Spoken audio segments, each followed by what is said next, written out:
Yeah. All right. Hello, everyone. And is that too loud? I feel like I'm shouting. But thank you. And thank you for the great introduction. And I'm very excited to be here. It was a little last minute, but I was glad that I could come and meet some really great people. So we got a new clicker. Yay! So it's called the personality puzzle because we are all individual. And like Anna was saying, we all have an individual path. We should not be following what everyone else wants us to do, and we should do what we feel comfortable with. And a lot of us work remotely, obviously, but also with remote teams. And I think it's an area that gets left behind when people are thinking. They're just thinking about, well, I need this person to do this thing, and I need them to do it now, or yesterday, because most of us are procrastinators. And then when we need something, we need it doing now. And the other thing is that we want to build a community. We're very big on building communities, and we want our workers to feel part of a community. And so part of that is helping everyone work together in a team for that one goal. So how many of you have taken a personality test at some time in your... that's like 90% of you. Some people do it for when you had a traditional job. You might have had to do it because HR is a big believer in the testing and the Myers-Briggs test and how it will help. And I've done the test a lot of times. I've also administered tests a lot of the times. Unfortunately, I'm not a big fan of tests, especially for personalities. So this was my test result, and apparently I am a ISTJT, which stands for Introvert, Sensing, Thinking, and Judging. And this is how much I care about what it was. I had to write it down to remember it. The introvert part, yeah, okay, that's pretty right. The sensing part, all of us sense things. We all have our senses. So that's very general and generic. Thinking, I would like to say that 90% of us think in some way, shape, or form. And judging, we all judge. Whether we want to admit it or not, we all judge. I judge. So for me, this wasn't really something that enlightened me. And a lot of people take personality tests and go, oh yeah, that totally describes me. And they then put themselves in a box. Because they're like, well, this test says that I am this, so therefore I must be this, and I will stay in this little box, and that will define me. And it shouldn't define you. It should help you kind of figure stuff out, but it shouldn't define you and make you what you are. You're on a journey, and it takes time, and things happen, and things change. So this is something that I don't really subscribe to. The other thing this apparently says about me is that I like a steady job. They say that the ideal job should be steady, and maybe an accountant, or something of that nature. I have not had a steady job. I think when I last counted, I've done about 11 different jobs or careers. They've all been in the same sort of area, and some have been very, very different. But I've done everything from working in a casino to being a HR manager. They're all very, very different. Working nights, working days, working shifts. So if I really subscribed to this and believed everything it told me, I would feel that I was doing something wrong, which isn't the case. I'm happy with what I do. So some myths, I guess. Part of this is, yes, the personality test, don't believe in it. Other myths and things that we are made to believe. So one of the things that's on my shit list is the Cambridge Dictionary. I'm in a little spat with them right now, and this is what they say about introverts. Someone who is shy and quiet and unable to make friends easily.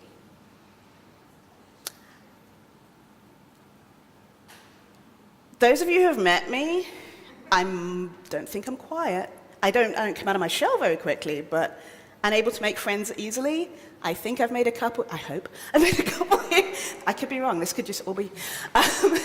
But it's really bad. And so when people look this up, this is the negative thing that they see.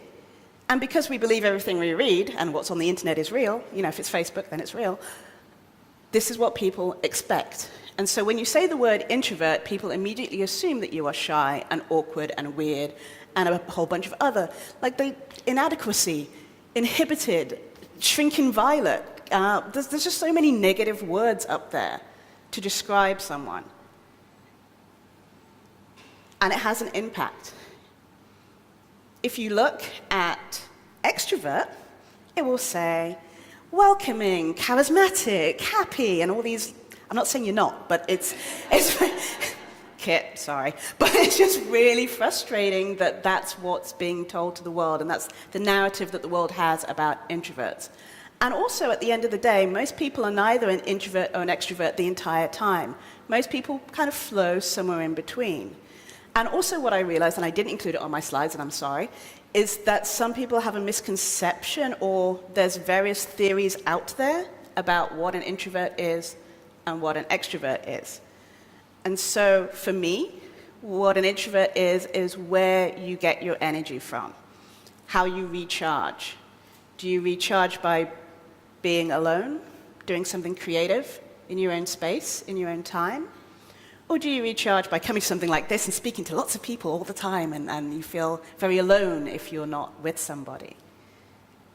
Those, to me, are the differences, but most people are somewhere in the middle. Most people are an ambivert, or they like to say like extroverted introvert or introverted extrovert or whatever it might be. Because depending on who we're with will depend on how we react. So we're never in like one place all the time. I'm not always an introvert. I'm not always an extrovert. I'm just somewhere in the middle. Actually, I'm just me. I'm not defined by, okay, technically I'm defined by it because I'm a career introvert, but I'm not really defined by it. If you meet me, it depends. So moving on with that, more myths, because there are a lot of them. Don't like to talk. A lot of people think introverts are shy and don't like talking. We love to talk. If you get us in a one-on-one conversation, we will talk, but we will have in-depth conversations, or it might take a while for us to think about what we want to say. That's all it is. Just give us some time. Another myth, shy. You can be shy and be an introvert. You can also be shy and be an extrovert. You're just shy. That's something different. Not all introverts are shy. We just take a little time. Don't like people. I personally don't like people, so this one actually is true for me. But we do like people, we just don't like lots of people all the time. We find it very draining and almost sensory overload. There's some people who are highly sensitive, and it's it's overload with everything, the lights, the sound, people talking over you, interrupting you, you can't get your words out. It's just too much. So it's not like we don't like people, we just don't like a bunch of people. And just like anyone, there's people you just don't like. Always like being alone. People, when Anna was talking, everyone was saying, some people said they were lonely. Doesn't mean, it's not about being lonely and not having people around. We like being alone, but just like everyone, you like time alone, you like time with people. It's not just about being an introvert or an extrovert, it's just being a person. And aloof nerds. There are some of us who might be aloof nerds. I'm not looking at anyone specific. But we're not all nerds. A lot of us might be. And aloof, people think we are aloof because it takes time to get to know us. It doesn't make us aloof. It just means we care about you if we actually want to make friends with you. If we make the effort and engage with you, it means a lot more than you think. And introverts can become extroverts. Come out of your shell. Oh, just come out one more time, it will be fine. No, I'm just me. You don't try and change me. I'm happy with me. And that's something I think people forget in this day and age when they're seeing all the Instagram photos of the perfect shot. And, oh, you must do this and you must do that to have people follow you and like you. I was talking to someone the other day about podcasts, and they said there's a lot of happy, fluffy podcasts out there, and not enough straight shooting, like this is real life podcasts. And it is because people like to hear fluffy and nice, because it makes them think there's something better in the world and the world's okay. And it's not necessarily the case. Don't try to change somebody. Don't try and make them become an extrovert. They might do. And one of the problems that has happened has been, especially parents with children, they will put them on lots of play dates and say, you need to go out and make friends and do this and do that. And you'll find when people are older, they kind of resent that, or they've changed their personality totally to fit in with what their parents wanted them to be.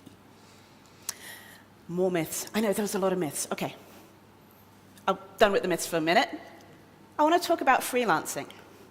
So why are introverts freelancers, or work for ourselves, or whatever other word you want to use? I'm using the word freelancer. And it's the same reasons. Let's have a look. No office politics. Hate office politics. Hate having to be nice to someone when I don't really want to. Control of your workspace. Work when you want, where you want. Have a quiet space. Have a place with music. Go to a co-working space. You have those options. It's just about delivering the work. It's not about me being nice to someone. It's not about me going out for drinks with someone. It's about me doing what I'm good at or not and getting paid for it. Control of your downtime, which we're really bad at because we don't have downtime. It's not really a thing. We're always working. But technically, you want to do it because I want control of my time and getting to pick who you work with, which is something that grows over time in your journey, that you get to pick who you work with more and more the further you are along in your journey as a digital nomad. The one thing about all of these things, I bet most people would say that this is one of the reasons why they're digital nomads. It's not about because introverts want to be freelancers, it's because everyone wants to be freelancers. It's the same, doesn't matter if you're an introvert or an extrovert or whatever it might be, these are your reasons. So what I'd like to move on to as far as freelancing and working together and teams is introverts, how to be heard. Because one of the things that I've heard a lot from my clients is, I'm in a meeting and I don't feel like I'm being listened to. I have ideas, but no one pays attention to me. And so I'd like to talk a little bit about how introverts can be heard in any workplace setting. It doesn't matter if you are location independent, work remotely, or a digital nomad, just how to be heard. A lot of companies do meetings. Meetings are big. Some are useful and some are useless. But in a meeting, if you know there's going to be a meeting, see if you can get the agenda in advance.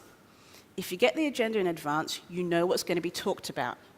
And so you can think in advance and have ideas about what you might want to say and how you want to pitch it. And if someone doesn't want to put the thing in advance, offer to do it for them. Say, oh, I'll take notes and I'll make sure that everything's written in advance for you and send it round. And this doesn't just work for introverts, this works in general for business. It saves time because half of meetings are all about sitting there and discussing the fact that you're having a meeting. It's not really useful. So if you know in advance what you're going into the meeting for, this just cuts down on a bunch of time. Another problem that introverts have is actually telling people what they need. So if you have a manager, talk to them and say, you know what?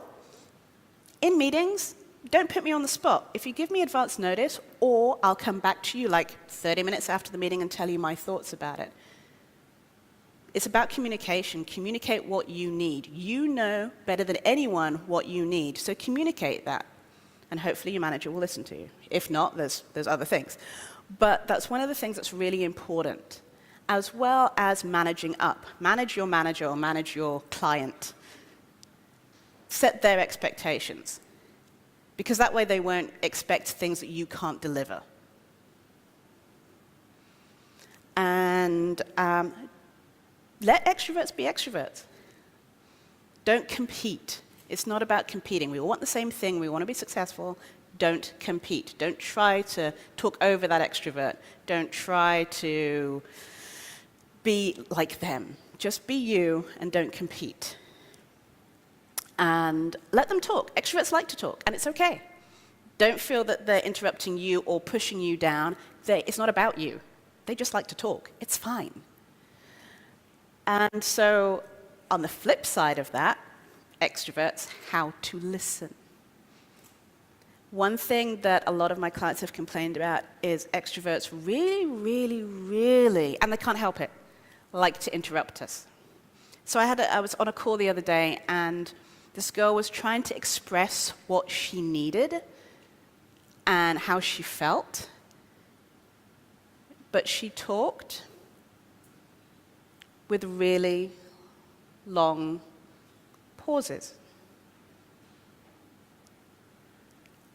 And I didn't interrupt her, and she finally got out everything that she wanted to say, but she had to think about it before she said it. And she said to me that every other person that she had spoken to had interrupted her because they thought they knew what she was going to say. And that's not always the case. As much as we like to think we might be mind readers, or we're on the same page, some people just need to be able to have their say and feel like they're being listened to. If you jump in and interrupt all the time, they don't feel that they're being heard. That's really important. Give us space. One thing that we like is space. Space to think, space to just be, just silence. Awesomely, apparently we have this awesome room with coloring books and other things upstairs. If you just want to take a break from the noise and the sounds, give us space. Don't interrupt, give us space. Let me see, what else have we got in there? Don't put us on the spot. Because we're not prepared. Sometimes we are, because we like to research and think about what we're going to say and do it in a way and try and be eloquent about what we're going to say and make sure we get our point across before we get interrupted. So just give us a little space and let us do what we need to do and think about stuff, and don't put us on the spot. So if you are working and you know you have to give a pitch to a small group first to make yourself feel comfortable, and then do a larger group, just to help you practice what you're going to say and how you're going to say it. But having said that, every introvert is different and every extrovert is different, and that's because we are all different and we are all unique. So just because one introvert works one way doesn't mean that all introverts work that way. For example, a lot of people think that if you're an introvert, then you're better at writing, because that's how you get your ideas down. I'm terrible at writing, but it took me years to figure this out. In fact, I didn't even know I was an introvert until 6 years ago, way late in the game. I'm actually better at speaking, or maybe not, but that's how I get my ideas out. I'm very bad at writing.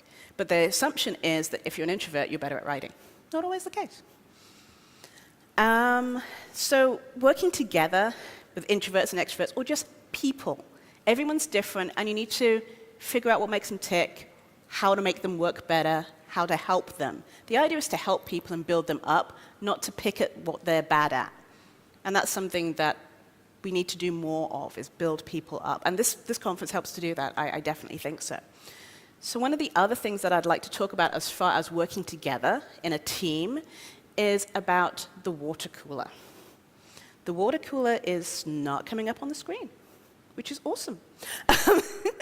The water cooler. It's apparently, because I didn't really work in an office like this, but apparently it's very popular in some cultures that you have a water cooler and people go and hang out and gossip or talk about stuff that isn't work-related at this water cooler. And I've worked with a lot of people that want to recreate that feeling, but in remote teams, because they want to build that community and they want people to talk about things and be friends. Reality, the water cooler is great, but how many people actually went there and talked about stuff? Was it only the extroverts? Was it only people who were bored? Was it people who were slacking, who didn't really want to work, so they were like, I'm just going to hang out over here for a while? Why do you want to recreate this in the digital world? Why do you need to talk about things that are not work-related? Is it useful? To some people it is. People feel that they want to make that connection and that they want to know more about you, so therefore having this, maybe a Slack channel that talks about things off topic, is helpful. But at the end of the day, a lot of freelancers are just sellswords. We work for the money. We were not necessarily loyal to your brand or your company. We're not as invested in it as you might be. So think about why you want to recreate this water cooler. Yes, it's great. It helps build culture in some places, but it's not always what's needed to get the job done. And I think the mistake of we went and wanted to get out of the office, and now we're trying to recreate the office in a digital space. Why are we doing that? It seems counterproductive.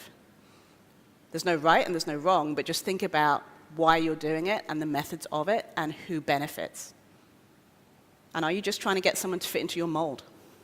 Because again, it's about you being an individual and your team being individuals. So accept people, work together, build them up, because we all want one thing, we all want to be successful. And so we all have common ground. And this is one of my favorite second now favorite cartoonist, and it's Introvert Doodles. And if anyone can't read it, let me know, or if you'd like me to read it out. But I'll give you a second to just think about it.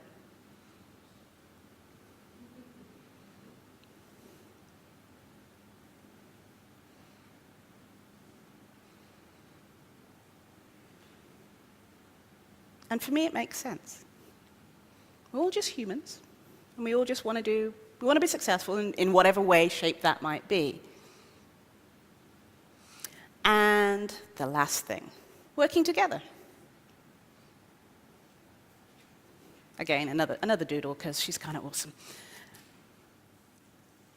Because we all have gaps in our personality, and we all have things that we're good at and things that we're bad at. And when we build teams, we're trying to fill those gaps. And so working together and using people's strengths and not talking about their weaknesses, but not picking on them about their weaknesses is the way forward. And that's all I wanted to talk about. So I guess Kit is now going to come on the stage and ask me questions, and I'm a little scared. She's going to put me on the spot, too. No way. I am a little bit, but very kindly. Welcoming space. Let's give Janice a big round of applause, everyone. So we're going to start the Q&A. There's a microphone coming to the back, so start thinking about your questions. But as always, I'll give you guys a moment by asking one of mine. So, hi. Hi. As you know, I'm trying to take a lot of your tips and be a better listener and a better teammate to people of all personality types. I also often manage people in a bigger team. And how do you have any strategies for how I could go about encouraging other people, especially the fellow extroverts, to listen better? Like, calling them in instead of calling them out type of thing, saying like, stop doing that, you're making them uncomfortable, Oh, that is a really good question that I'm going to ponder about. I would say that, and you're right, it's not about calling people out. It's about making it inclusive, or just like, hey, this is a different way of working, and let's see the ideas that we come out of it. I would say that with you, it's a case of just getting everyone together and going, how do you work better? This works better for this person, and you're working together as a team, so therefore this works better for you, and communicate. Communication is the key, and I think the problem is that when introverts try to communicate, they feel that they're not heard.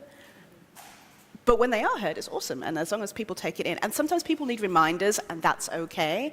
And I think people think that once they've said it, they're like, well, I told you already, so like, why don't you do it? No, just like anything, you remind them time and time again, but in a nice way. Always in a nice way. It's in a nice way. Wow. We have a question over here. Okay, over here, and then there, and then there. Hey, so I find it probably overlaps with Kit's question a little bit, but I feel like I'm not very good at telling whether people are introverted or extroverted, and like I often feel like I realize I've got that wrong afterwards. Does that matter? And if so, what should I do about it?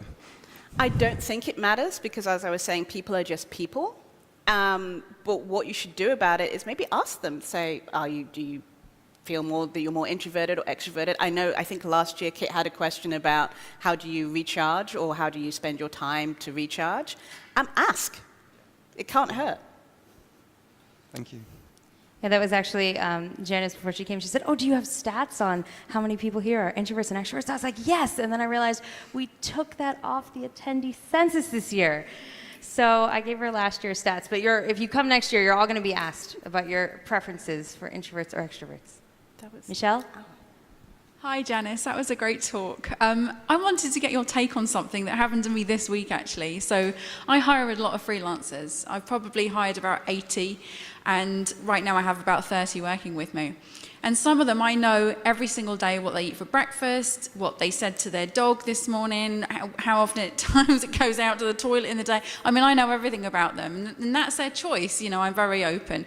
And there are some that I know absolutely nothing about. It's like they choose to intentionally just come in, do their work, and go home.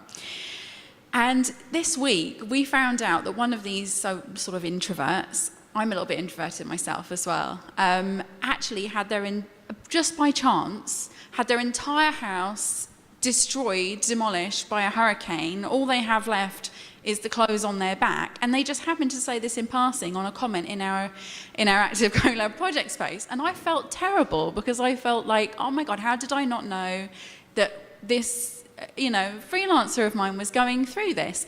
Is there anything that I could do differently? I respect that some people just are introverted and they don't want to talk, but I just felt like, oh my god, you're going through this, and I had no idea, and what could I have done differently? I think the difference there is not that the person was introverted, they're just very private. And so they're also overthinking it, and they're like, I need to work, and I don't need to tell them this because they'll think I'm distracted and not able to deliver my work. So from their point of view, they might be either private or just not want to bother you with the details or think they're being a burden. There's as many ways of how people might perceive it, and it's hard to be in somebody's head. So it might not necessarily be about the introversion, it might just be about the privacy. And how you could have done something different, you don't know. You just don't know what people are willing to share and what they're not willing to share, but always make a space available. So I've found leading a lot of teams, and I know it's hard the bigger the team, but say every month I have 15 minutes, you can talk about whatever you want to talk about or not, and make sure that time is always there for people to use. And it's okay if they don't use it, but just make sure that they know that it's there. Because sometimes it's just about knowing that it's there that is really helpful for people. I think we've got a question here and then here. So many questions. You were worried they wouldn't have any. So one thing in your talk that I really liked, I really gelled with your use of the word ambivert. I thought that was awesome. And I was wondering if you could just speak a little bit to how you might manage those different tendencies within yourself, like the idea that you might be extroverted in some situations and introverted in other situations, have extroverted preferences in one place or introverted tendencies in another place, or a different day or time or week or whatever. If you could just speak a little bit to how you might manage that in yourself and others, those really varying tendencies for us ambiverts. Okay, that was a lot. I'm going to process that for a second. No, what I would say is, as long as you communicate to others if you need to about your needs, it doesn't really matter if what happens during different days or different times or different people. It's okay. It's all you just being you. You don't need to stress about it, I don't think, unless you feel that it's a problem and it's stopping you from doing things. But that would be different. But no, just keep on keeping. I think we had a question just up here. Hi. Hello. It feels weird because you're right there. So I'm an introvert, and it drives me insane when people interrupt me because I feel Really? like Is they're not that's listening. how you feel? I think that's a really good... Yeah. I couldn't help it. I'm really sorry. I gave that one to you. You walked right into it.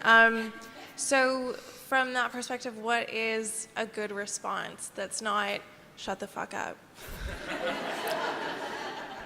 No, I like that. No, you mean something that's not passive-aggressive? Because I do passive-aggressive stuff.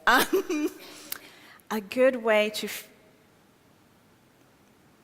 stop, listen to that person, and then be like, I'd like to finish my point, or I'd like to finish what I was trying to say. Please give me this, be nice and respectful about it. Please give me the space to do so.